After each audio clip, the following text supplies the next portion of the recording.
ইসলামে ইমানের স্থান সর্বপ্রথম, তারপরে হচ্ছে ইসলাম। ইমান আগে, তারপরে কি? ইসলাম। ইসলাম হচ্ছে বীজ, ইমান হচ্ছে বীজ, আর ইসলাম হচ্ছে চারা, গাছ। এটা হচ্ছে ভিত্তি। এই ভিত্তিকে সর্বপ্রথম মজবুত করতে হবে। ইমানের ভিত্তি, ইমানের ভিত্তি দুনিয়ায় ইমানের আহ্বান জানাবার জন্যই আল্লাহ রাব্বুল আলামিন সমস্ত নবী এবং রাসূলদেরকে পৃথিবীতে পাঠিয়েছেন ইমানের আহ্বানের জন্য। দুনিয়ার সমস্ত নবীদের দাওয়াত ছিল ইমানের দাওয়াত। কিসের দাওয়াত? এই ইমানের দাবিটা আসছে, এই দাওয়াতটা এসেছে আল্লাহর কাছ থেকে। কার কাছ থেকে?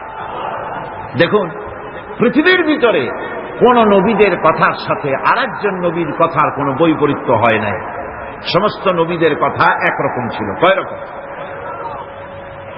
একজন নবীর সঙ্গে তার বক্তব্যের সাথে আরেকজন নবীর বক্তব্যের কোন গুণগত মৌলিক কোন পার্থক্য ঘটে নাই, অসঙ্গতি হয় নাই। কারণ নবীরা, আম্বিয়া আলাইহিমুস সালাম, নিজেরা বানিয়ে কথা রচনা করে তারা মানুষের সামনে পেশ করে নাই। সমস্ত নবীদের কাছে যত দাওয়াত এসেছে একটা অফিস থেকে এসেছে। সে অফিসটা হচ্ছে কার? আল্লাহ রাব্বুল আলামিনের। তাই দুনিয়ার সমস্ত পয়গম্বরদের দাওয়াত ছিল লা ইলাহা ইল্লাল্লাহ, লা ইলাহা ইল্লাল্লাহ, লা ইলাহা, লা ইলাহা ইল্লাল্লাহু মুহাম্মাদুর রাসূলুল্লাহ। এটাই ছিল সমস্ত নবীদের দাওয়াত। কোরআনে কারীম তার ধারক এবং বাহক সম্পর্কে বলে যে তিনি যে দাওয়াত দিয়েছেন সে দাওয়াতটা হলো ইমানের দাওয়াত। আমাদের নবী তিনি এসে যে দাওয়াত দিয়েছেন সে দাওয়াতটা কিসের?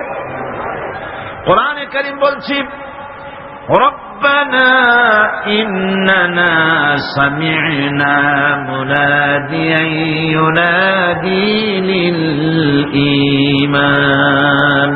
হে আমাদের রব, নিশ্চয়ই আমরা এমন একজন আহ্বায়কের আহ্বান শুনেছি যিনি আমাদেরকে ইমানের দাওয়াত দিয়েছেন। এমন কোন পয়গম্বর নাই দুনিয়ায় যিনি ইমানের দাওয়াত দেন নাই। সকলেই ইমানের দাওয়াত মানুষের সামনে, বিশ্ববাসীর সামনে পেশ করেছেন। কোরআনে হাকিম স্পষ্ট একটা সীমারেখা দুনিয়ার মানুষের সামনে পেশ করে পৃথিবীর মানুষগুলিকে দুটি শ্রেণীতে বিভক্ত করে দিয়েছে। একটি হচ্ছে ঈমান পোষণকারী, আর একটি হচ্ছে অবিশ্বাসী। একটা ঈমান পোষণকারী আর একটা অবিশ্বাসী। ঈমান পোষণকারীরা সত্যশ্রয়ী, তারা হচ্ছে জ্ঞান এবং নূরের সম্পদে সমৃদ্ধ। আর দ্বিতীয় দলটি হচ্ছে কাফের, জালিম, মূর্খ। তারা হেদায়েতের রাস্তা তাদের জন্য অবরুদ্ধ। কোরআনে কারীম এই দুইটি দল সম্পর্কে উল্লেখ করতেছেন, মাসালুল ফারিকাইনি কাল আ'মা ওয়াল আসাম্মি ওয়াল বাসীরি ওয়াস সামিঈ হাল ইয়াস্তাবিয়ানি মাসালান আফালা। কোরআন শরীফ বলছে, হাল ইয়াস্তাবিয়ানি মাসালান আফালা তাযাক্কারুন। দুইটি শ্রেণীতে আল্লাহ পাক ভাগ করে দিয়েছেন। একটা শ্রেণী হচ্ছে অন্ধ, বোবা, বধির। আরেকটি যারা শুনতে পায়, চোখে দেখতে পায়। এই দুটি কখনো এক নয়, সমান নয়। এ দুটির রাস্তা আলাদা। কাফেরের রাস্তা আর ইমানদারদের রাস্তা সম্পূর্ণ ভিন্ন। আল্লাহ রাব্বুল আলামিন ঈমান এবং কুফরের পার্থক্য বলে দেওয়ার জন্য গোটা মানব জাতির মধ্যে স্পষ্ট করে বলেছেন, লা ইকরাহা ফিদ-দীন ক্বাদ তাবায়্যানার রুশদু মিনাল গায়ব। দ্বীনের ব্যাপারে জোর জবরদস্তি নেই, এখানে হেদায়েতের পথ এবং গোমরাহি, হেদায়েতকে গোমরাহির পথ থেকে সম্পূর্ণ আলাদা করে দেওয়া হয়েছে। লা ইকরাহা ফিদ্দীন, দ্বীনের ব্যাপারে কোনো জোর জবরদস্তি নাই। যারা ধর্মনিরপেক্ষবাদী তারা এই আয়াতটাকে নিজেদের মতবাদকে প্রতিষ্ঠার লক্ষ্যে অনেক সময় কাজে লাগায়। দুটি আয়াতকে তারা বেশি ব্যবহার করে। একটা হচ্ছে লাকুম দীনুকুম ওলিয়া দীন, আর একটা হচ্ছে লা ইকরাহা ফিদ্দীন। এই দুইটি আয়াতকে ধর্মনিরপেক্ষবাদীরা ব্যবহার করে। এই দুটির কোনটি তাদের আদর্শকে বোঝাবার লক্ষ্যে ব্যবহারের কোনো সুযোগ নাই। লা ইকরাহা ফিদ্দীন, ধর্মের ব্যাপারে কোনো বাড়াবাড়ি নাই, জোর জবরদস্তি নাই। এ কথা বলা হয়েছে এই কারণে যে কোন বিধর্মীকে, অমুসলিমকে ভয় দেখিয়ে, লোভ দেখিয়ে অথবা কোন ক্রমে কোন প্রকার চাপ সৃষ্টি করে তাকে মুসলমান বানানো যাবে না। এমনকি সূরা তওবার মধ্যে এসেছে, যুদ্ধ চলাকালীন সময়, জিহাদ চলাকালীন সময় কোন অমুসলিম যদি ইসলাম জানার জন্য তোমাদের তাঁবুতে আসে, তাহলে তুমি তাকে ইসলাম বুঝাও। ইসলাম শোনার পরে যদি মেনে নেয় ভালো কথা, আর যদি না মানে তাকে তার তাঁবু পর্যন্ত ফিরে যেতে দাও। মাঝপথে তাকে আক্রমণ করা যাবে না। ধর্মের ব্যাপারে কোনো বাড়াবাড়ি নাই। লা ইকরাহা ফিদ্দীন, এর দ্বারা ধর্মনিরপেক্ষতার কোনো কথা বোঝানো হয়নি। আর লাকুম দীনুকুম ওয়ালিয়া দীন, এটা ছিল কাফেরদের সেই বক্তব্যের প্রেক্ষিতে যেখানে কাফেররা বলেছিল মুহাম্মদ সাল্লাল্লাহু আলাইহি ওয়াসাল্লাম, আসুন আমরা এক কাজ করি, সেটা হলো ধর্ম নিয়ে আমাদের মধ্যে যে বাকবিতণ্ডা হচ্ছে, আমরা ধর্মকে 50-50 ভাগ করে দিই। কিছুদিন আমরা গিয়া আপনার আল্লাহরে সেজদা দেই, আর কিছুদিন আপনারা আমাদের মূর্তিগুলিকে প্রণাম করুন। এই প্রস্তাব যখন রাখল, আল্লাহ রাব্বুল আলামিন সূরা কাফিরুন অবতীর্ণ করে দিলেন, কুল ইয়া আইয়ুহাল কাফিরুন লা আ'বুদু মা তা'বুদুন। হে কাফেরেরা, হে অবিশ্বাসীরা, নবী আপনি বলুন, হে অবিশ্বাসীরা, তোমরা যার ইবাদত করো আমরা তার ইবাদত করি না, আবার আমরা যার ইবাদত করি তোমরাও তার ইবাদত করো না। সুতরাং লাকুম দীনুকুম ওয়ালিয়া দীন, সুতরাং তোমাদের দিন তোমাদের জন্য, আমাদের দিন আমাদের জন্য। এখানে নিরপেক্ষতার কথা বলা হয় না, এখানে পক্ষের কথা বলা হয়েছে। কিসের পক্ষ? ধর্মের পক্ষ। কিসের পক্ষ? হিন্দু, খ্রিস্টান, বৌদ্ধ, তোমরা তোমাদের ধর্মের পক্ষে থাকো। মুসলমান, তোমরা তোমাদের ধর্মের পক্ষে থাকো। ধর্মের ব্যাপারে নিরপেক্ষ হওয়ার কোন সুযোগ নাই। আছে নাকি সুযোগ? আমি পার্লামেন্টে বলেছি এই কথা, যে একটা ধর্মের উপরে বিশ্বাস করে নিজেকে একটা ধর্মের পক্ষের ব্যক্তি হিসাবে ঘোষণা করে কেউ বলছে, দাবি করছে আমি হিন্দু, কেউ বলছে আমি বৌদ্ধ, কেউ বলছে আমি খ্রিস্টান, কেউ বলছে আমি মুসলমান।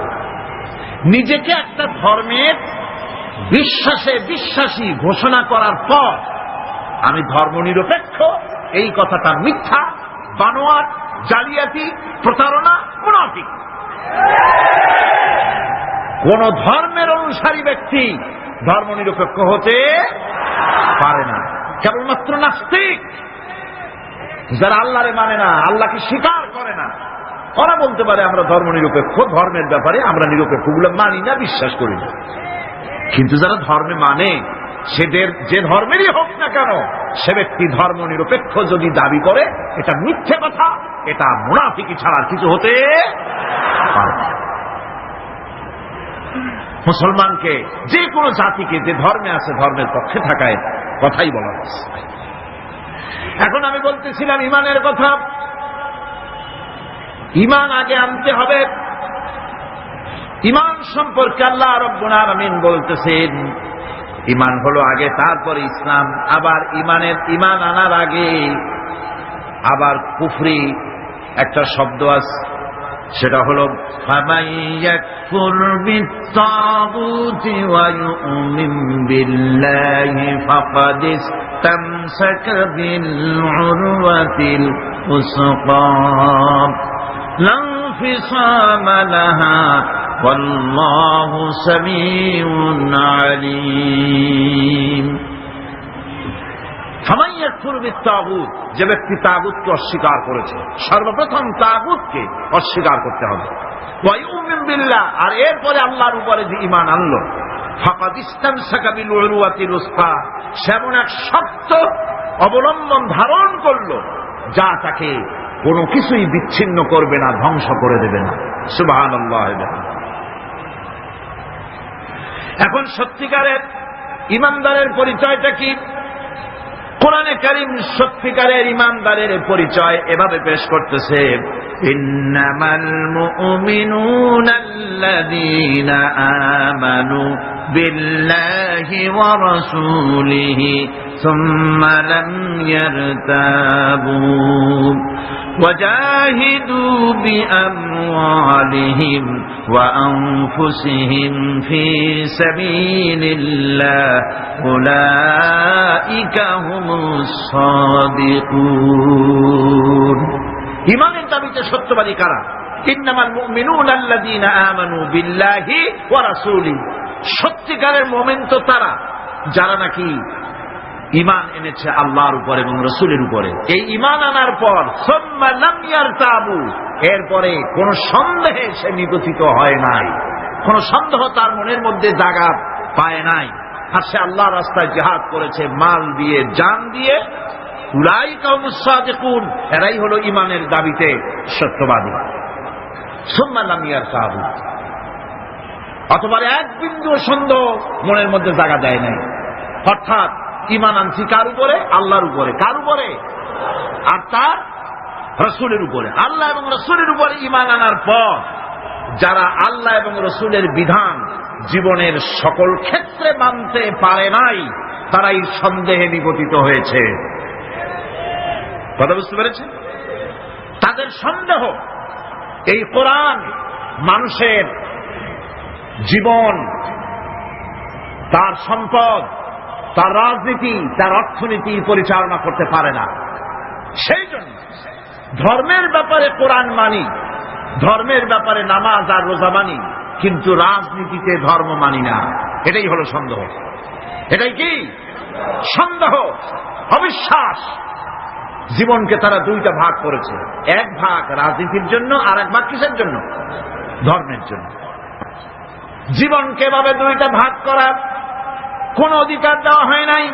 যারাই মুখে উচ্চারণ করেছে লা ইলাহা ইল্লাল্লাহু মুহাম্মাদুর রাসূলুল্লাহ, জোরে সরে বলেন লা ইলাহা ইল্লাল্লাহু মুহাম্মাদুর রাসূলুল্লাহ। যারা জীবনকে, যারা নাকি ঈমান এনেছে, কালেমা বিশ্বাস করেছে, আল্লাহ এবং রাসূলের প্রতি ঈমান এনেছে, জীবনকে দুইটা ভাগ করার কোনো অধিকার নাই। যার কথা মতো নামাজ পড়ব, তার কথা মতোই রাজনীতি করব। যার কথা মতো হজ করব, যাকাত দিব, তার কথা মতো পার্লামেন্ট চালাবো। যার কথা মতো হজ করব, যাকাত দিব, সেজদা দিব, তার কথা মতোই বঙ্গভবন আর সেক্রেটারিয়েট চালাবো। যাকে মানি যে আল্লাহরে সেজদা করি সারা জীবন, যে রসুলকে মানি আমার নেতা হিসাবে, রসুল হিসাবে, সে আল্লাহ এবং রসুলের হুকুম অনুযায়ী আমার কোর্ট কাছারি, আদালত, শিক্ষাঙ্গন চালাবো। এটা যদি চালাই তবে আমি মুমিন, আর যদি না চালাই, সন্দেহে যদি নিপতিত হয়ে যায় যে কোরআন থাকবে মসজিদে, আমার পার্লামেন্টে কোরআন ঢুকতে পারবে না। কোরআন পার্লামেন্ট শুরু হওয়ার সময় একবার তেলাওয়াত হবে, কিন্তু তা আমল করা হবে না। অনুষ্ঠানগুলি শুরু হবে কোরআন দিয়ে, কিন্তু তা আমল করা হবে না। কোরআন তেলাওয়াত করে ব্যবসা প্রতিষ্ঠান উদ্বোধন করা হচ্ছে, কিন্তু সুদের টাকা দিয়ে ব্যবসা প্রতিষ্ঠান বানানো হলো। বিবাহ পড়ানো হচ্ছে কোরআনের আয়াত দিয়ে, কিন্তু যৌতুক গ্রহণ করা হারাম, সেই যৌতুক দিয়ে বিয়ে উদ্বোধন করা হলো। এমনি সকল ক্ষেত্রে নাফরমানি করে যে ঈমানের দাবি করলো, এই ঈমান ঈমান নয়, এর নাম মুনাফিকি। এই মুনাফিকি থেকে বাঁচতে হবে। সন্দেহের দানা বাঁধলে চলবে না, বিশ্বাস করতে হবে আমার কোরআনের নাম সংবিধান, এই কোরআন দিয়ে পার্লামেন্ট চলবে। চলবে না? চলবে না? চলবে। আমি এ যাবৎকালীন যত বক্তব্য রেখেছি পার্লামেন্টে, আমার অধিকাংশ বক্তব্য আমি কোরআন দিয়ে হাদিস দিয়ে বলেছি, আলহামদুলিল্লাহ। চাই সে শিল্পনীতি, বিদ্যুৎ নীতি, অর্থনীতি, বাজেট, শিক্ষানীতি, আইন শৃঙ্খলা পরিস্থিতি, সবটা কোরআন হাদিস দিয়ে আমি আলোচনা করার চেষ্টা করেছি, আলহামদুলিল্লাহ। আমার এলাকার মানুষের কাছে আমার এটা ওয়াদাও ছিল, নির্বাচনকালীন ওয়াদা। আমি এই ওয়াদা করি নাই যে আপনারা আমাকে ভোট দেন, আমি আপনাদেরকে মুটকির মতো বিশাল রসগোল্লা বানায় দেব, গরুর গাড়ির চাকার মতো জিলাপি বানায় দেব, এইসব কথা বলিনি। রাস্তা দেব, ঘাট দেব, কলেজ দেব, এগুলো বলিনি। আমি বলেছি আমাকে যদি আপনারা ভোট দেন তাহলে এ যাবৎকাল কোরআনের যেই কথাগুলি মাঠে আর ময়দানে বলেছি, এবার এই কথাগুলি আমি পার্লামেন্টে বলতে চাই। আপনারা যদি ভোট না দেন, পার্লামেন্টে যত বড় পীর হোক, মৌলানা সাহেব হোক, কথা বলতে পারবে না। আপনাদের ভোটটা দরকার। আমার জনগণ, আমার এলাকার পিরোজপুরবাসী, আলহামদুলিল্লাহ, তারা জান বাজি রেখে আমাকে ভোট দিয়েছে।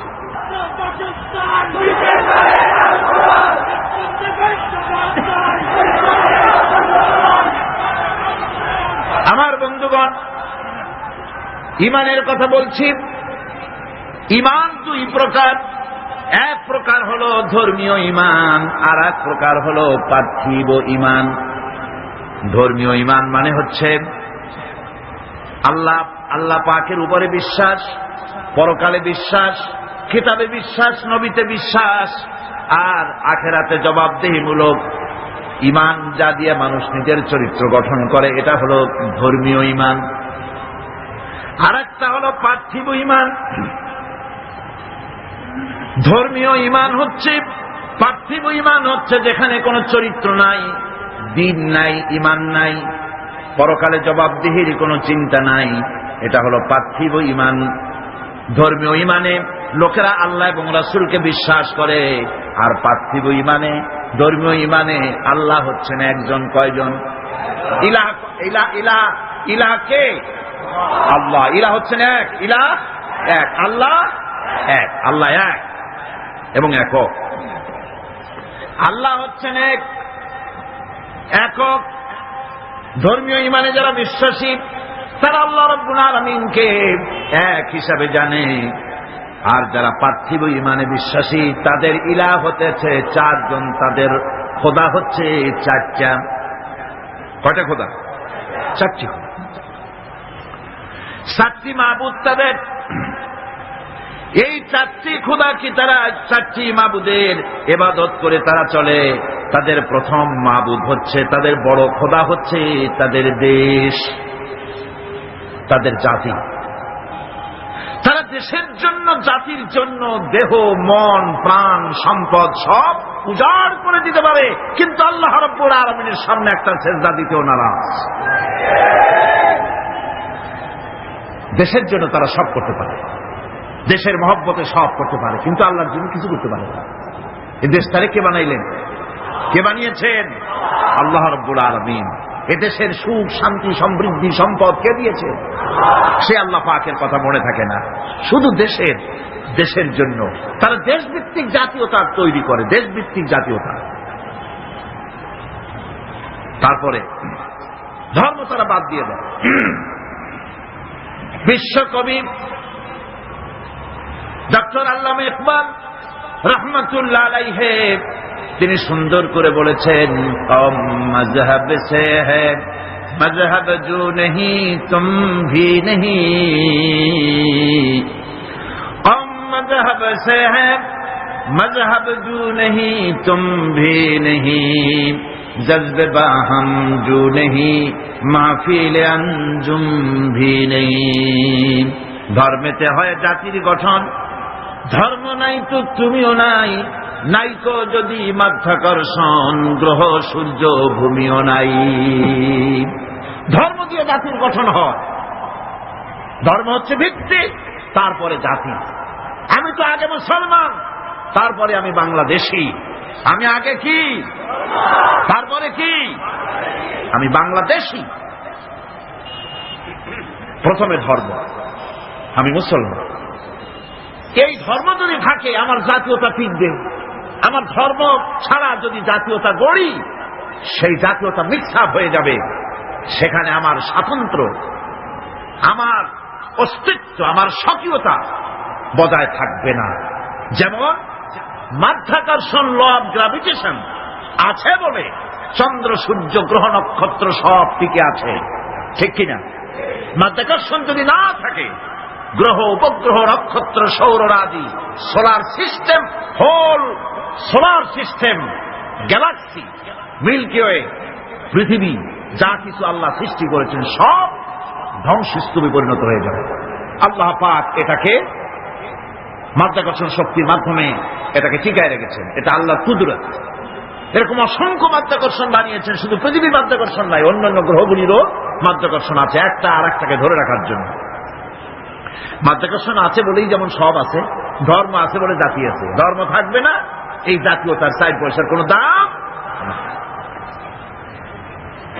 এজন্য কবি বলতেছেন, আল্লামা ইকবাল আরো সুন্দর করে বলতেছেন, ইনতাজা খুদামু মে বড়া সবসে वो वतन है, ইনতাজা খুদামু মে बड़ा सबसे वो वतन है, जो इसका पिरहन है वो मजहब का काफन है। इंताजा खुदा हूं, बड़ा सबसे वो वतन है।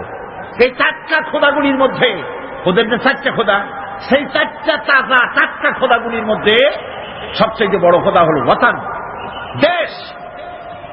দেশের জন্য গান রচনা করে, দেশের পাখির জন্য গান রচনা করে, দেশের গাছের জন্য গান রচনা করে, দেশের প্রবাহিত নদী নালার জন্য গান তৈরি করে। কিন্তু এই সৌন্দর্য যিনি সৃষ্টি করলেন সেই আল্লাহর নামে একটা অক্ষরও লিখতে রাজি না। এখন এই 4টা খোদাগুলির মধ্যে সবথেকে বড় খোদা হলো তাদের ওয়াতান, দেশ। দেশের জন্য তারা সব পারে, কিন্তু আল্লাহর জন্য কিচ্ছু পারে না। দেশ তো বাদ দিলে চলবে না, দেশ তো লাগবে। দেশ না থাকলে আমরা থাকবো কোথায়? দেশ তো থাকতেই হবে, কিন্তু দেশের স্রষ্টার প্রতি স্বীকৃতি দিতে হবে, সেজদা করতে হবে, তবে না আল্লাহ রাব্বুল আলামিন দেশের স্বাধীনতা সার্বভৌমত্বকে টিকিয়ে রাখবে। সুবহানাল্লাহ। গায়ের শক্তি দিয়ে এটাকে টিকিয়ে রাখা যাবে না। আল্লাহ পাক যা বানিয়েছেন তার মধ্যে শ্রেষ্ঠ সৃষ্টি কে? সুতরাং সৃষ্টি করেছে আমি, এ মানুষগুলি আইন মানবে আল্লাহ পাকের। ইনিল হুকমি ইল্লা লিল্লাহ, আইন চলবে কার? একমাত্র আল্লাহ রাব্বুল আলামিনের। সেই আইন মানলেই শান্তি হবে, নইলে শান্তি পাওয়া যাবে। আছে না একরকম মানুষ যারা বলে, হুজুর মসজিদে যখন যাই খুবই ভালো লাগে, আবার সিনেমায় গেলেও খারাপ লাগে না। মিলাদ শরীফ যখন পড়ি তখনও মজা লাগে, আবার যখন কীর্তন শুনি তাও কিন্তু খারাপ লাগে না। ওয়াজ মাহফিল আসলেও ভালো লাগে, আবার গান শুনতে গেলেও মোটেও খারাপ লাগে না। এইসব মানুষগুলি সম্পর্কে শায়ের বলতেছেন, মসজিদ মে যাকে নামাজ পড়ো, होटल पे जाके शराब पियो, मस्जिद में जाके नमाज पढ़ो, होटल पे जाके शराब पियो, ताकि रहमान भी राजी रहे, शैतान भी नाराज न हो। মসজিদে গিয়ে নামাজ পড়ো আর পানশালায় গিয়া 1 গ্লাস পান করে আসো, যাতে আল্লাহ খুশি থাকে আর শয়তান বেটাও যেন নারাজ না হয়, ওরে একটু খুশি খুশি রাখো। এই চিন্তা নিজের নফস এবং প্রবৃত্তিকে খুশি করা। ইট, ড্রিঙ্ক এন্ড বি ম্যারি, খাও, পান করো, ফুর্তি করো, নো ফুর্তি, নো চিন্তা। দুনিয়া কা মজা লে লো, দুনিয়া তোমারি হ্যায়। এই কয়েকদিনের দুনিয়া, এখানে তো থাকবো না, আমরা সবাই চলে যাব। এই বেলা ভাই মদ খেয়ে নাও, কাল নিশীতের ভরসা কই, চাঁদনি জাগিবে যুগ যুগ ধরি, আমরা তো আর রব না সই। সুতরাং যাওয়ার আগে জনমের মতো ঢালো, পাইকারি দরে খাও। এই নফস এবং প্রবৃত্তিকে খুশি করে তারা, আল্লাহকে ভয় করে না। নফস তাদের তৃতীয় নম্বরের মাবুদ, আর চতুর্থ নম্বরের মাবুদ হচ্ছে তাদের নিজস্ব জ্ঞান এবং বিচক্ষণতা। নিজেদেরকে জ্ঞানের হাড়ি তারা মনে করে, বুদ্ধির ঢেকে মনে করে আমার চেয়ে বুদ্ধিমান আর কে আছে। উলট পালট করে দেমা লুটে পুটে খাই। সে মনে করে আমি সব আমার বুদ্ধি দিয়ে সব টাইপ করব, কেউ আমার ঠেকাইতে পারবে না। কাকের অভ্যাস, কাক। চিটাগাঁয়ে কি বলে? কাউয়া। আচ্ছা বলে, কাউয়া উর্দু শব্দ, বাংলায় বলে কাক। এই কাক তার খাদ্য গোপন করে কিভাবে দেখেছেন? আমি ছোটবেলায় দেখছি। কোথার থেকে খাদ্য নিয়ে আসলো চুরি করে, বা যে কোনো কায়দায় খাবার আনলো, খাবার এনে সে চালের মধ্যে অথবা কোন তার গোপন জায়গায় ওটাকে গুজে রাখার সময় চোখ বন্ধ করে রাখে। তার ধারণা কেউ দেখলো না, চোখ বন্ধ করে রাখছে। এইসব বুদ্ধির ঝেঁকিগুলি তারা মনে করে নিজের জ্ঞানের উপরে তুষ্ট, আমার থেকে বুদ্ধিমান আর কে আছে। বুদ্ধিজীবী বুদ্ধি বেঁচে খায়। সুতরাং আমি তার নিজস্ব বুদ্ধি এবং বিচক্ষণতা এগুলি কি চূড়ান্ত মনে করে এর পেছনে তারা লেগে থাকে। এটা হচ্ছে তাদের চতুর্থ নম্বরের মাবুদ। এখানে সত্য এবং সততার কোনো বালাই নাই, এখানে ন্যায় বিচার এবং ন্যায় নিষ্ঠা পরোপকারিতার কোনো বালাই নাই। মদ, জুয়া, বেশ্যাবৃত্তি, ব্যভিচার, চুরি, প্রতারণা, ডাকাতি, শয়তানি, বদমাশি, এখানে সব চলে। এখানে কোনো মানবতার প্রশ্ন নাই। এই চারটি খোদায় তারা বিশ্বাসী, যারা নাকি পার্থিব ইমানে ইমানদার। আর যারা ধর্মীয় ইমানে ইমানদার তারা হচ্ছেন আল্লাহ এবং পরকালে বিশ্বাসী। এখন এই কথাটা মনে রাখতে হবে যে ইমান এমন এক বিষয় যা আবার মৌখিক দাবি করলেই হয় না। কেউ যদি পড়ে লা ইলাহা ইল্লাল্লাহ, মুসলমান কি হয়ে গেল? বলেন আপনি, ফতোয়া দেন হয়ে গেল? খেরাত নে গর কে বি দিয়া লা ইলাহা ইল্লাল্লাহ তো ক্যা হাসিল, দিলো নিগাহ মুসলমান হি তো কুছ ভি নেহি। খেরাত নে গর কে বি দিয়া লা ইলাহা ইল্লাল্লাহ, মুখে আসলো আর স্বতঃস্ফূর্ত ভাবে বলে ফেললো লা ইলাহা ইল্লাল্লাহ, তো ক্যা হাসিল, এতে কিছু এর দ্বারা কোনো উপকার হলো না। দিল নিগাহ মুসলমান হি তো কুছ ভি নেহি, অর্থাৎ তার মন, তার মস্তিষ্ক লা ইলাহাকে বিশ্বাস করলো না, আমল করলো না। এই কালেমা পড়ার কোনো দাম নাই। এবার আল্লাহর ভাষায় শুনুন, আল্লাহ রাব্বুল আলামিন বলেন وَمِنَ النَّاسِ مَن يَقُولُ آمَنَّا بِاللَّهِ وَبِالْيَوْمِ الْآخِرِ وَمَا هُمْ بِمُؤْمِنِينَ। আল্লাহ রাব্বুল আলামিন বলছেন, লোকেদের মধ্যে এমন অনেক লোক আছে যারা মুখে বলে আল্লাহর উপর ঈমান এনেছি, পরকালকে বিশ্বাস করেছি। আল্লাহ বলেন ওমা হুম বিমুমিনিন, এরা মুমিন না। আল্লাহ কি বলছেন খুব লক্ষ্য করেন। একদিকে মুসলমান হইতে হলে বিশ্বাস করতে হবে কি আল্লাহর পরকাল, রাসূলের উপর ঈমান, এগুলি করতে হবে। একটা লোক ঘোষণা করলো যে আমি আল্লাহ এবং পরকালকে বিশ্বাস করি, এরপরে আল্লাহ পাক বলছেন ওমা হুম বিমুমিনিন, এরা মুমিন না। কারণ এই কথাগুলি তার মুখের মনের কথা না। সে ব্যক্তি, এরকম ব্যক্তি এ মাহফিলও থাকতে পারে, যদি থাকে আল্লাহ রাব্বুল আলামিন তাকে হেদায়েত নসিব করে দিন, আমরা বলি আমিন। সে লোকটিকে আমি আলোচনা করলে আপনি নিজেই বুঝতে পারবেন, যা ভুল তার কাছে ধরা পড়বে। আয়নার সামনে দাঁড়ালে পরে আয়না সব বলে দেয়, ঠিক কিনা?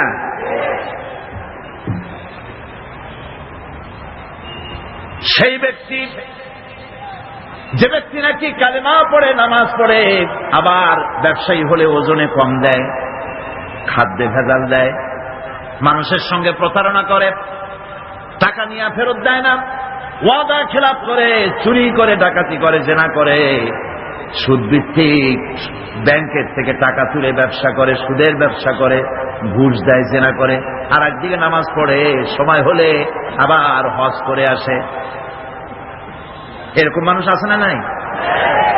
এই ধরনের মানুষগুলি ইহরামের কাপড় পরে, হজের নিয়ত করে, জিদ্দায় পা রেখে যখন বলে লাব্বাইক আল্লাহুম্মা লাব্বাইক লাব্বাইক লা শারীকা লাকা লাব্বাইক ইন্নাল হামদা ওয়ান নি'মাতা লাকা ওয়াল মুলক লা শারীকা লাক লাব্বাইক আল্লাহুম্মা লাব্বাইক, আয় আল্লাহ, প্রভু হাজির, প্রভু আমি হাজির, হে আমার রব, তোমার গোলাম হাজির। বান্দা বলে আয় আল্লাহ, গোলাম হাজির। গায়েব থেকে আওয়াজ আসে, আল্লাহর পক্ষ থেকে বলা হয় লা লাব্বাইকা ওয়ালা সাদাইক। বান্দা বলছে আমি উপস্থিত মাবুদ, আর মাবুদ বলছে আমি তোমার উপস্থিতিকে গ্রহণ করলাম না। তুই বলছো হাজির, আমি বলছি তুমি অনুপস্থিত, তোমার উপস্থিতি আমি গ্রহণ করলাম না। কারণ তুমি যে টিকিট করে আসছো ওইটা হারাম টাকা, যে রামের কাপড় পরেছ ওইটা হারাম টাকা দিয়ে কেনা, মক্কা মদিনায় যে খরচ করবে, তাবুতে থাকবে, বাস ভাড়া দেবে, যে খাবে, জায়নামাজ কিংবা তসবিহ কিংবা মার্কেটিং করার জন্য যে টাকা আনছো, সব হারাম। তোমার গায়ের গোশত হারাম, তোমার গায়ের রক্ত হারাম। হারামকে পেটটারে সাইজ মতো বানাইছো, এরকম করে হারামের টাকা দিয়া হজ করতে এসেছো, তোমার উপস্থিতি আমি গ্রহণ করলাম না। নাউজুবিল্লাহ। সুতরাং মুমিনের দাবি করলেই হবে না, ঈমানের দাবি করলেই হবে না, কাজে তা প্রমাণ করতে হবে।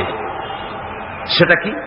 সেটা হচ্ছে ইন্নাল্লাযীনা ক্বালু রাব্বুনাল্লাহু সুম্মা ইসতাকামু তাতানাজ্জালু আলাইহিমুল মালায়েকা।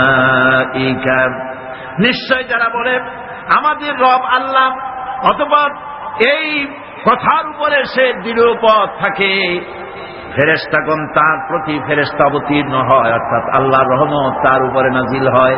যে ব্যক্তি ঈমানের দাবি করে ঈমানের উপরে টিকে থাকে, আল্লাহর রহমত তার উপরে নাজিল হতে থাকে। ঈমান আনাই শুধু মুখে দাবি করাই শেষ কথা নয়, ঈমান আনার পর ঈমানের উপরে টিকে থাকা সবচেয়ে বড় কথা। ঈমানের উপরে টিকে থাকতে হবে। ঈমান হচ্ছে শান্তি এবং সমৃদ্ধির চাবিকাঠি। আমরা কি শান্তি চাই? জোরে বলেন চাই। সেই শান্তি কি চুক্তি করে পাওয়া যাবে?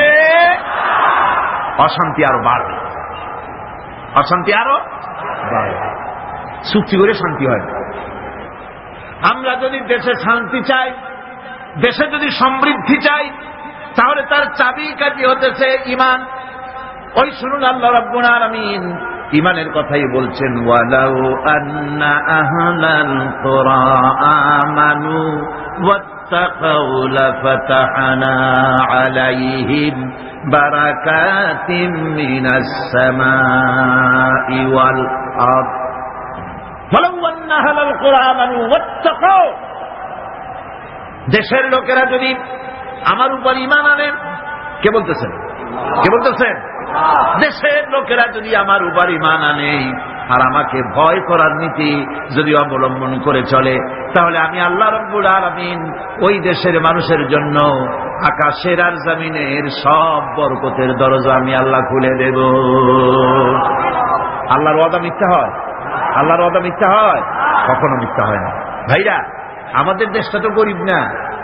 আমাদের দেশটা কি গরিব? অনেকে বলেন গরিব, কিন্তু আমি বলি না। গরিব হইলে পরে একজন তো শত সহস্র কোটি টাকার মালিক। গরিব হলে এত টাকা, গরিব দেশ হলে ওই লোকটা এত টাকা বানাইল কেমনে? আর একজনের পাও রাখার ট্যাবলেট কেনার পয়সা নাই। একজনের তো 1000 বিঘা জমি আছে, আর একজনের রান্নাঘর উঠাবার জায়গা নাই। একজন তো তার মেয়ে বা ছেলের বিবাহে লক্ষ লক্ষ কোটি টাকা খরচ করছে, আর একজন তো তার বাপ মারা গিয়েছে, কাপড় কেনার পয়সা নাই। এটা বাংলাদেশের ইতিহাস কিনা? তাহলে বোঝা যাচ্ছে দেশে সম্পদ আছে। কি সম্পদ আছে? আমাদের আছে পশু সম্পদ, গবাদি সম্পদ, আমাদের আছে বনজ সম্পদ, খনিজ সম্পদ, মৎস্য সম্পদ, পানি সম্পদ, মানব সম্পদ, সব সম্পদ আছে। আমাদের কোনো জিনিসের অভাব নেই। একটা জিনিসের অভাব, সেটা হলো সৎ নেতৃত্বের অভাব। সৎ নেতৃত্ব, চরিত্রবান নেতৃত্বের অভাব। এই অভাবে সব নষ্ট করে দিয়েছে। আমার দেশের সম্পদ আছে, সম্পদ রক্ষণাবেক্ষণ করার জন্য যে ইমাম দরকার সেটা নাই। আমার দেশের সেদিনও সিলেটের মাগুর ছড়ার 1-2 টাকার নয়, 1-2 হাজার কোটি টাকার নয়, 40,000 কোটি টাকার গ্যাস পুড়ে ভস্ম হয়ে গিয়েছে। আমাদের ইমানি শক্তি নাই, সাহস নাই বলে এই ষড়যন্ত্র হতে পেরেছে, ঠিক না? আমাদের যদি ইমানে শক্তি থাকতো, যারাই ক্ষমতায় আসে ভারতের ভয়তে খালি কাঁপতে থাকে, থরথর। আর মেয়ে ভারতকে ভয় করো কেন? সে কি তোমার ক্ষমতায় রাখতে পারবে? কন্যা পারবে? ক্ষমতায় রাখতে পারবে কে? ক্ষমতা দেওয়ার মালিক কে? সিনাই নেওয়ার মালিক কে? সে আল্লাহরে ভয় করো। ওই সাঁতারে ভয় করে কি হবে? কি করতে পারবে সে? ওর শত শত কোটি, ওর 100 কোটি মানুষের সিনায় হিম্মত নাই। আমার 12 কোটি মানুষের সিনায় ওর থেকে লক্ষ কোটি গুণে বেশি হিম্মত আছে। সেই হিম্মতটা কি? সেটা কি? তাওহীদ কি আমানত सीनों में है हमारे, तौहीद की अमानत सीनों में है हमारे, मुमकिन नहीं मिटाना नाम निशान हमारा। একত্ববাদের তৌহিদের আমানত, যার সিনার ভিতরে বদ্ধমূল, যেই জাতির সিনায় বদ্ধমূল এমন 12 কোটি মানুষ ধারণ করে ধন্য বাংলার মাটি। কারো হুমকিতে, কারো চক্ষু, রঙ্গা চক্ষু, রক্ত চক্ষু দেখে এই জাতি নিশ্চিহ্ন হতে পারে না। মুমকিন নেই মিটানা নাম নিশান হামারা, আমার অস্তিত্বকে খতম করে দেয় এ শক্তি কারো নাই পৃথিবীর বুকে। তবে মুনাফিক হলে খতম হয়ে যেতে হবে। কি হলে খতম হবে? মুনাফিক হলে। ইমানদার হলে টিকে থাকতে পারবে। আমার দেশে সম্পদ রয়েছে, সম্পদের কোনো অভাব নাই, সম্পদে ভরপুর আমার দেশ। আমার দেশে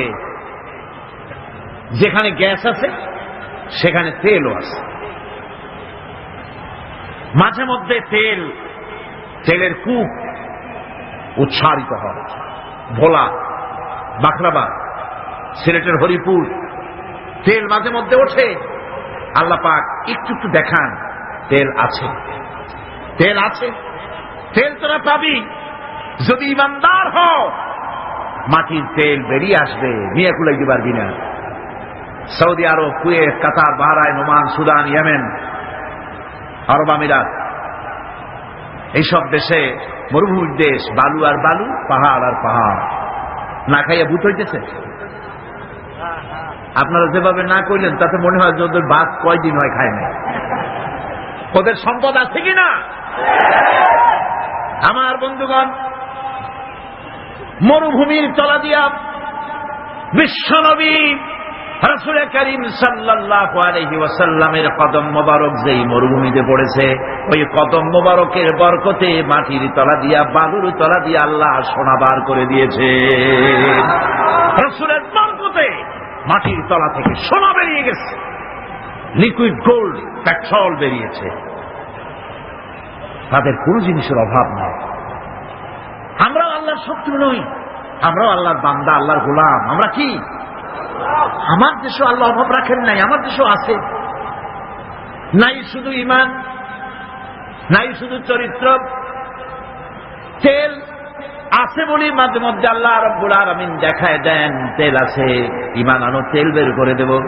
আর যদি ঈমান না আনো, ঈমানের নামে যদি মুনাফিকি করো, ক্ষমতায় যাওয়ার আগে বারবার উমরার হজ,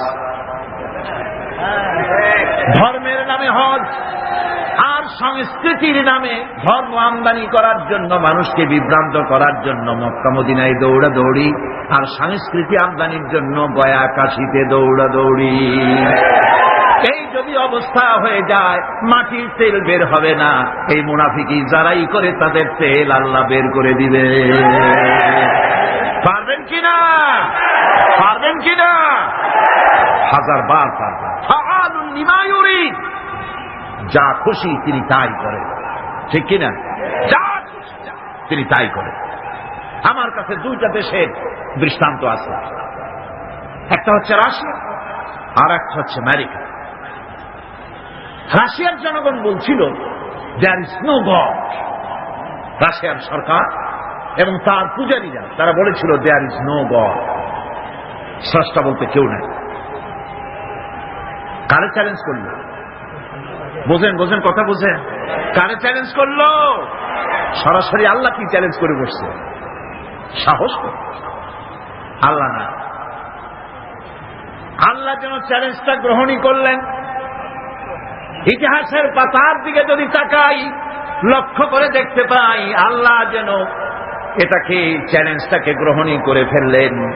সেখানে দেখা গেল যে লোকটা বলল দেয়ার ইজ নো গড, স্রষ্টা বলতে কেউ নাই, ধর্ম একটা আফিম, এই জাতীয় বক্তব্য যে লোক রাখলো, সেই লোকটার বিরাট 20 ফিট উঁচা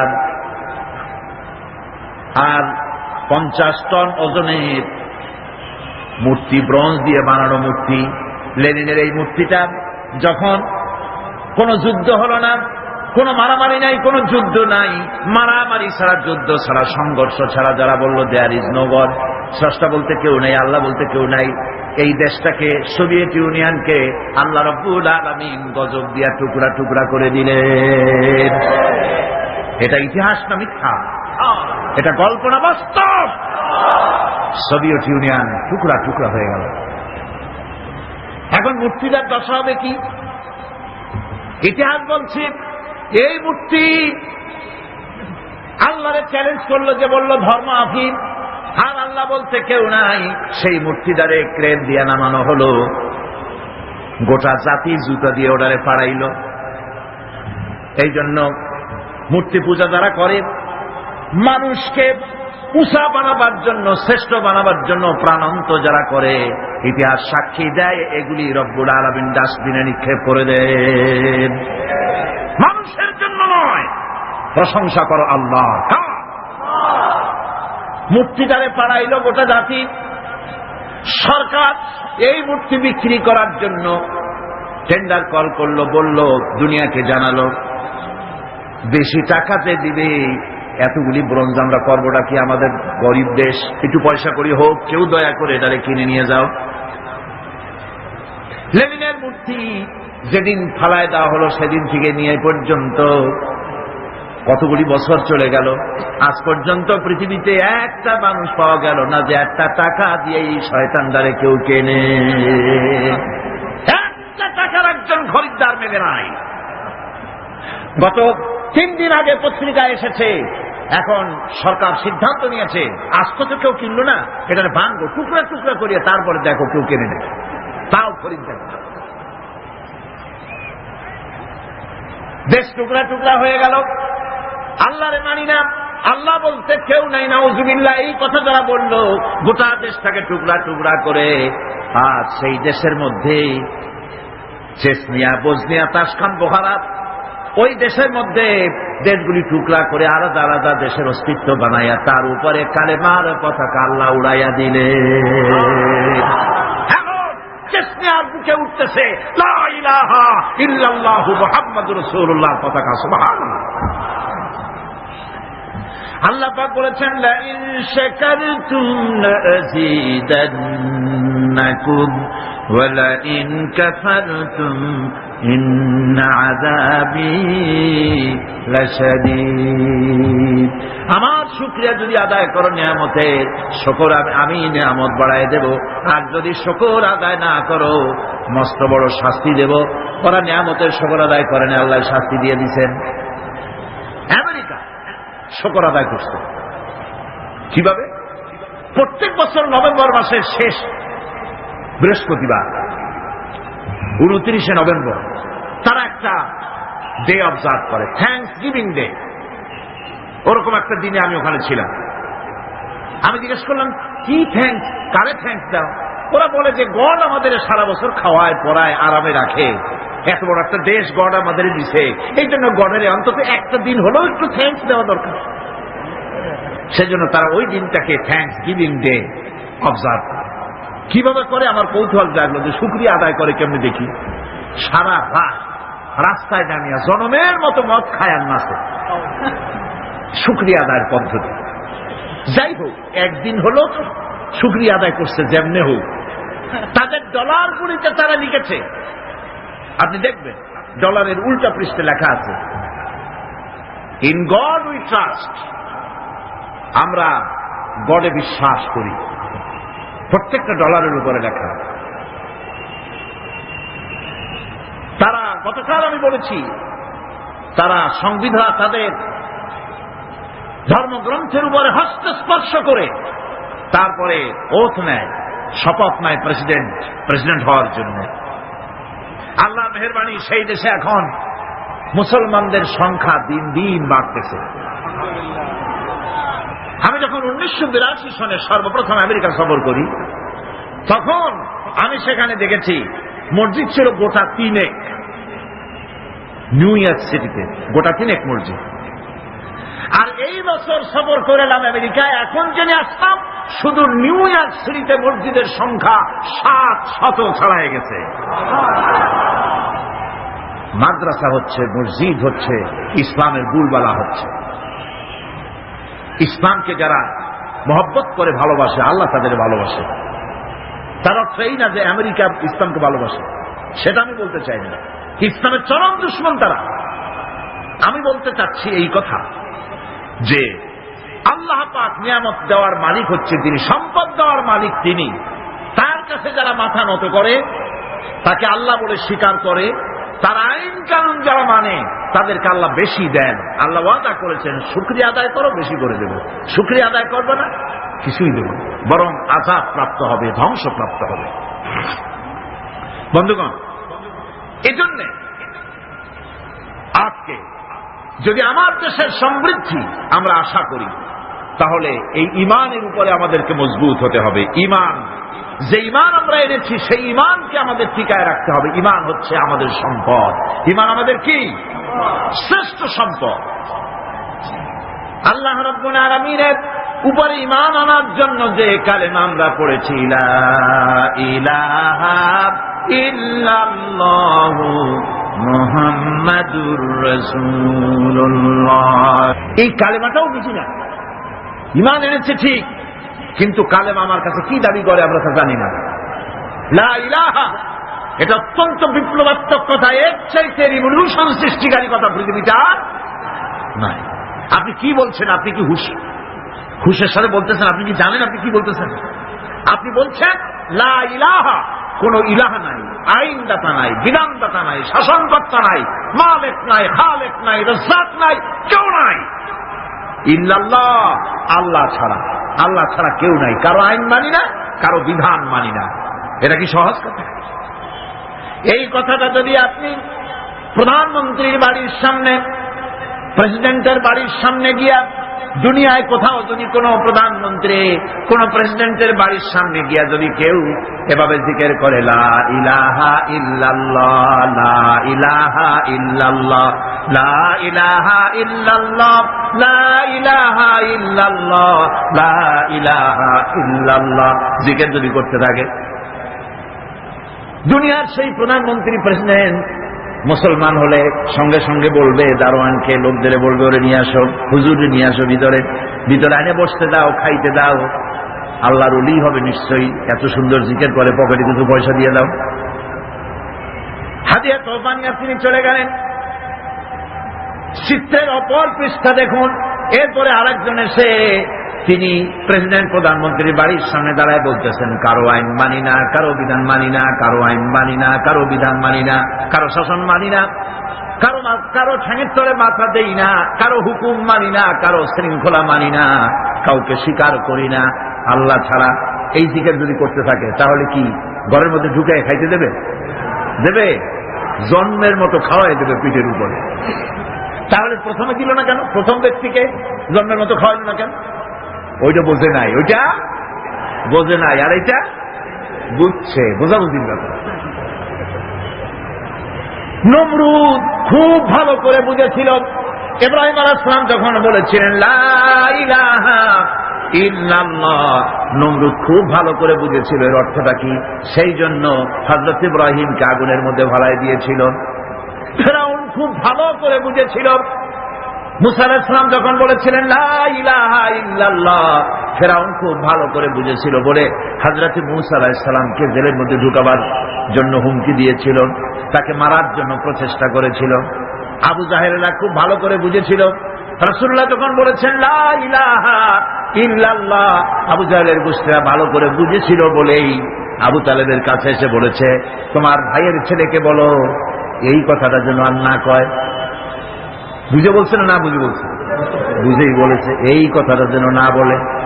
এর বিনিময় তোমার ভাইয়ের ছেলে মুহাম্মদ বলেন সাল্লাল্লাহু আলাইহি ওয়াসাল্লাম, তিনি যদি এই আরব দেশের যত বড় সুন্দরী মেয়ে বিয়ে করতে চায় আমরা জোগাড় করে দেব, যত সোনা চাই দেব, যত টাকা চাই দেব।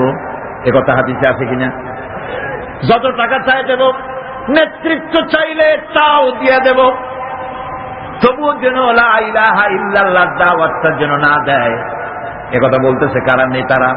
নেতারা ভালো করে বুঝেছে এই কলেমা যদি চালু হয় আমাদের মতো শয়তানদের নেতৃত্ব চলবে না, সেজন্যই বাধা দিয়েছে। আবু তালেবকে যখন প্রস্তাব করলো, তিনি যখন প্রস্তাব করলেন রাসূলের কাছে, আল্লাহর নবী তখন সঙ্গে সঙ্গে বললেন, চাচাজি ওরা যা দিতে পারে সেটা তো দূরের কথা, যেটা দিতে পারে না তাও যদি ওরা আমাকে দিয়ে দেয়, আকাশের ওই চন্দ্রটা ধরে এনে যদি ওরা আমার বাম হাতে তুলে দেয়, আর আকাশের ওই সূর্যটা এনে যদি ওরা আমার ডান হাতে উঠায় দেয়, এরও বিনিময় আমি মুহাম্মদ সাল্লাল্লাহু আলাইহি ওয়াসাল্লাম এক মুহূর্তের জন্য তাওহীদের দাওয়াত বন্ধ করে দেব না। কখনো এ কালেমা বিপ্লবী কালেমা। এই কালেমা যারা উচ্চারণ করে, এই কালেমা যারা বিশ্বাস করে, তার সমাজে চুরি, ডাকাতি, জেনা, ব্যভিচার, অন্যায়, অত্যাচার, মানব প্রচিত মতবাদ চলতে পারে না। একদিকে আগুন জ্বলবে আর তার পাশে আবর্জনা নিরাপদ থাকবে। বুঝুন কথা। এখানে আগুন, এই গ্লাসটা কি ধরুন আগুন জ্বলতেছে, চতুর্পাশে এই ধরনের কিছু আবর্জনা আছে, নিরাপদ, জ্বলে না। তাহলে বুঝতে হবে ওটা আগুন না। এটা কি? আগুন না। আগুনের নামে যাকে বুঝতেছি ওটা ভেলকি, ওটা আসলে আগুন না। আগুন হলে তো আবর্জনা পুড়তই। মুসলমান নামে যত মুসলমান আমরা চোখে দেখি আর মুসলমান বলে দাবি করি, আসলে মুসলমান যেমন হওয়া উচিত আমরা তেমন হতে পারি নাই। যদি পারতাম তাহলে কুফর আর বিদআত, শিরক আর চুরি আর ডাকাতি, জেনা, ব্যভিচার, এই আবর্জনাগুলি মুসলমান দেশে থাকার কথা ছিল না। এগুলো নির্মূল হয়ে যেত যদি সত্যিকারের মুসলমান হইতাম। ওই যে ইন্দোনেশিয়া মুসলমানদের, পৃথিবীর মুসলমানদের সংখ্যাগরিষ্ঠতার দিক থেকে 1 নম্বর হলো ইন্দোনেশিয়া, 2 নম্বরে আমরা। সেখানে কি এমনি মুসলমান আগের থেকে ছিল না? সাহাবায়ে কেরাম ব্যবসা করার জন্য, আরব মুসলমানেরা ব্যবসা করার জন্য তারা ইন্দোনেশিয়া এলেন, চায়না গেলেন, রাশিয়া গেলেন। এইসব মুসলমানদের ওঠা বসা, চলাফেরা, ব্যবহার, লেনদেন দেখে দেখে এই মানুষগুলি তাদের শুধু চেহারা দেখে, তাদের আলাপ দেখে, তাদের ওঠা বসা দেখে, তাদের লেনদেন দেখে, তাদের ব্যবহার দেখে, তাদের আমানতদারি বিয়ানাতদারি দেখে আর কোরআন পড়া লাগে নাই, শুধুমাত্র মুসলমান থেকে তারা বলেছে লা ইলাহা ইল্লাল্লাহু মুহাম্মাদুর রাসূলুল্লাহ। এই শান্তি তো চাই। এই মুসলমানগুলির যেমন দেখি, এটাই হলো আসল। তারা ইসলাম কবুল করেছে। আজ আমার দেখে তো কেউ মুসলমান হইতে চায় না। মদিনা মুনাওয়ারায় রাসূলুল্লাহ ইসলামী আন্দোলনের শেষ পর্যায়ে, নবুয়তের শেষ পর্যায়ে, হুজুরের বিদায়ের আগে, মদিনার 8 বছরে চলে যাওয়ার পর আর কোন কাফের ছিল না যারা শত্রুতা করলো। তারা দেখলো খামোখাই শত্রুতা করেছে এই লোকটির সাথে। ধর্মের শত্রু মনে করেছিলাম, আসলে তো ভালো মানুষ, আমাদের কারো কোনো ক্ষতি করে নাই, বরং আমরা এখন দরজা খুলে ঘুমাতে পারি, নারীরা একাকিনী যাতায়াত করতে পারে, কারো সাহস নাই চোখ তুলে তাকায়, কেউ মানুষকে হত্যা করে না, চুরি করে না, ডাকাতি করে না, বৃদ্ধদেরকে সম্মান দেওয়া হয়, যুবকদেরকে বেকার ভাতা দেওয়া হয়, শিশুদেরকে খাবার দেওয়া হয়। এমন সুন্দর সমাজ তো পৃথিবীতে আর দেখি নাই। সঙ্গে সঙ্গে লোকগুলি ইসলাম কবুল করতে লাগলো। আল্লাহ পাক তখন নাজিল করলেন ইযা জাআ নাসরুল্লাহি ওয়াল ফাত ওয়ারাআইতান নাসা ইয়াদখুলুনা ফী দীনিল্লাহি আফওয়াজা ফাসাব্বিহ বিহামদি রাব্বিকা ওয়াস্তাগফির ইন্নাহু কানা তাওয়াবা। ইযা জাআ নাসরুল্লাহি ওয়াল ফাত, আল্লাহর পক্ষ থেকে যখন বিজয় আসবে, ইসলামের যখন চূড়ান্ত বিজয় আসবে, তখন নবী ওয়ারাইতান নাসা ইয়াদখুলুনা ফী দীনিল্লাহি আফওয়াজা, তখন তুমি দেখতে পাবে দলে দলে লোক ইসলামের মধ্যে প্রবেশ করছে। সুবহানাল্লাহ। রাসূলুল্লাহ নবুয়তের শেষ যুগে এসে মদিনায় দেখা গেল আশেপাশে আর কাফের বলে কেউ নাই, সব পড়েছে লা ইলাহা ইল্লাল্লাহু মুহাম্মাদুর রাসূলুল্লাহ। আজ আমরাও যদি ঈমানের বলে বলিয়ান হই, আমরাও যদি ঈমানের বলে বলিয়ান হয়ে সত্যকে উঁচু করে ধরি, যদি ঈমানের উপরে মজবুত হই, আমানতকে খেয়ানত না করি, মিথ্যে কথা না বলি, ওজনে যদি কম না দেই, আমরা মনে করি মসজিদ হলো ধর্মের জায়গা, আর বাইরে জামুল্লাহ চাই করি। মসজিদেই আল্লাহর কথা মতো চলবো, আর বাইরে আমার নিজের মতো। এটার নামই ধর্মনিরপেক্ষ। এটার নাম কি? এই হলো কুলক্ষণ, কুদশা। মসজিদে যে আচরণটা করলাম, মসজিদে যারা সেজদা দিলাম, মসজিদে যার কথা মানলাম, যার হুকুম মেনে মসজিদের ভিতরে নামাজ পড়লাম, মসজিদের চেহারা তো আমার জনগণ দেখে না। ভালো করে শোনেন, মসজিদে কি করলাম তা তো জনগণ দেখে না। মসজিদের ইমানটা নিয়ে যখন আমি চাষ করতে যাব, কলকারখানায় যাব, খেতে খামারে যাব, অফিসে আদালতে যাব, যখন আমি দোকানদারিতে যাব, তখন আমার চেহারা, আমার আমল জনগণ দেখবে, হিন্দু দেখবে, খ্রিস্টান দেখবে, বৌদ্ধ দেখবে, আর দেখে বলবে এরা তো সত্যই আলাদা প্রকৃতির মানুষ, এরা তো ঘুষ খায় না। অফিসে গেলে পরে সাজাও ঘুষ দেওয়া যায় না, ঘুষ খায় না, মিথ্যা কথা বলে না, ওজনে কম দেয় না, খাদ্যে ভেজাল দেয় না। এই দৃশ্য যখন দেখবে, মানুষ থেকে আলাদা একটা স্বতন্ত্র মানুষ হিসেবে যখন দেখবে, আপনার আর তাফসীর করা লাগবে না, আপনার আর ওয়াজ করা লাগবে না, শুধু আপনারে দেখেই অন্য জাতি পড়বে লা ইলাহা ইল্লাল্লাহু মুহাম্মাদুর রাসূলুল্লাহ।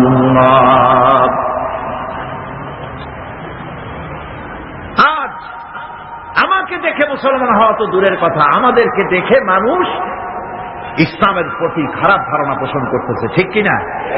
আর যদি বলা হয় পৃথিবীর মধ্যে ওজনে সবচাইতে কম দেয় কারা বেশি, যদি কম্পিটিশন হয় আমরা বোধহয় রানার্স আপ হব, কি বলেন?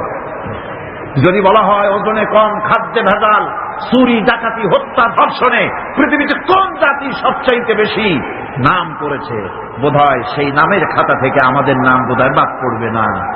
ইন্না লিল্লাহ পড়েন, ইন্না লিল্লাহ বলেন, নাউযু বিল্লাহ। এগুলি হয়েছে কেন? ঈমান বুঝি নাই বলে, ঈমান বুঝি নাই বলে।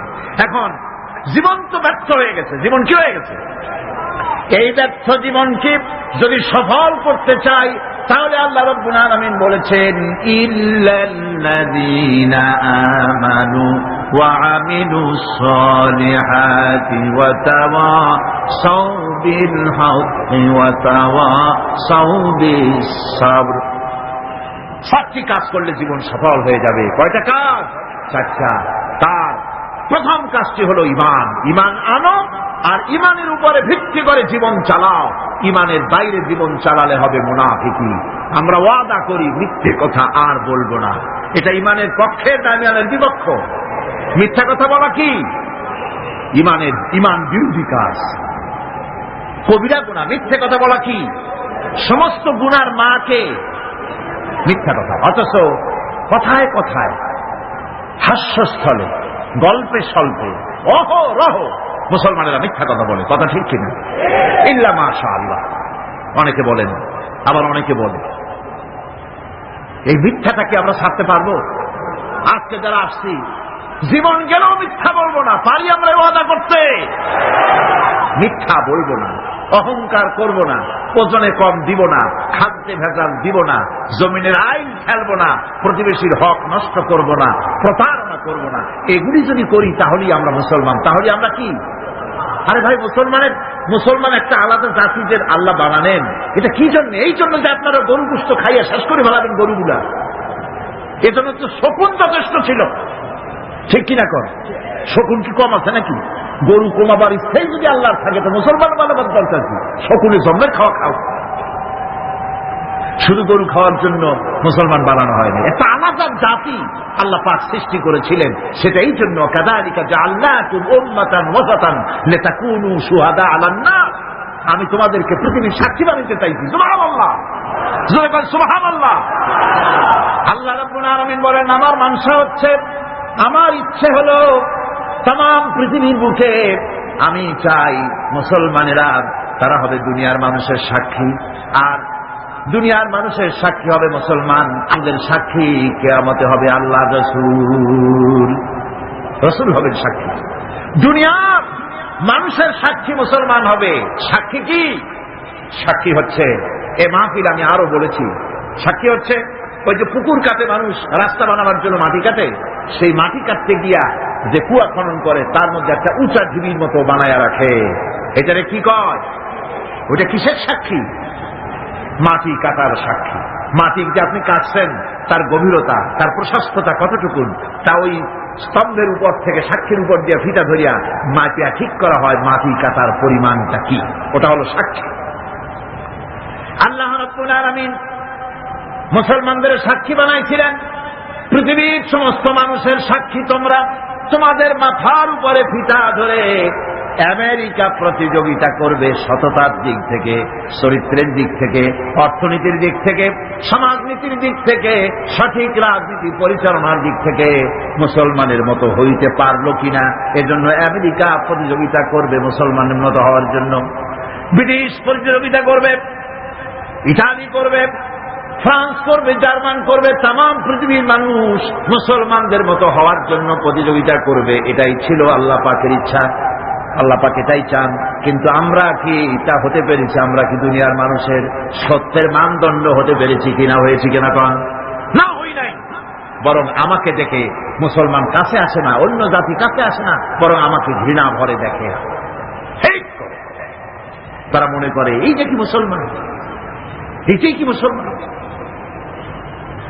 দুনিয়ার যে কোনো জাতির থেকে আপনার আলাদা স্বকীয়তা, স্বাতন্ত্র থাকতে হবে। এটাই ঈমানের দাবি। এটা কিসের দাবি? জোরে কন। এটাই ঈমানের দাবি। যারা মাহফিলে এসেছে না,